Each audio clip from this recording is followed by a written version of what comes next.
பாருங்க நான் வந்துட்டு இருந்தோம். லடாக் ஒரு 10 கிலோமீட்டர் தான் இருக்குது. பார்த்தீங்கன்னா பின்னாடி பார்த்தீங்கன்னா அப்படியே ஒரு ஒரிஜினல் ஆப்பிள் மரம் தெரியுதான்னு தெரியல. பாருங்க அப்படியே கொத்தாக இருக்குங்க. இருங்க பர்மிஷன் கேட்டு பார்ப்போம், பறிக்க விட்றாங்களான்னு தெரியல. நீங்கள் கேட்போம். இதாக இருக்குது பாருங்க. அப்படியே இது வரைக்கும் முதல் ஃபஸ்ட் டைம் மரத்துலேருந்து ஆப்பிள் பிடிங்கிருக்கோம். இது க்ரீன் ஆப்பிளாக இருக்குது. இந்த ஒன்று இருக்குங்க, சின்னது ஒன்றா நிறைய பேக்கில் போட்டுருங்க.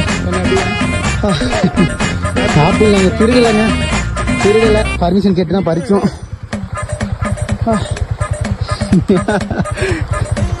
ஒரு வழியாக பறிச்சாச்சுங்க. இது க்ரீன் ஆப்பிள், ஆனால் ரெட் கலரில் பறிச்சிருக்கேன். வேறு பாருங்கள், ஃபஸ்ட் டைமுங்க. ரோட்டு ஓரம் இந்த வீட்டில் இந்த ரோட்டு ஓரத்தில் எல்லா வீட்லேயுமே ஆப்பிள் மரம் வச்சுருக்காங்க. இந்த வீட்டில் ஏதோ அக்கா பர்மிஷன் கொடுத்தனால பறித்தோம். சரி ஓகே பார்ப்போங்க.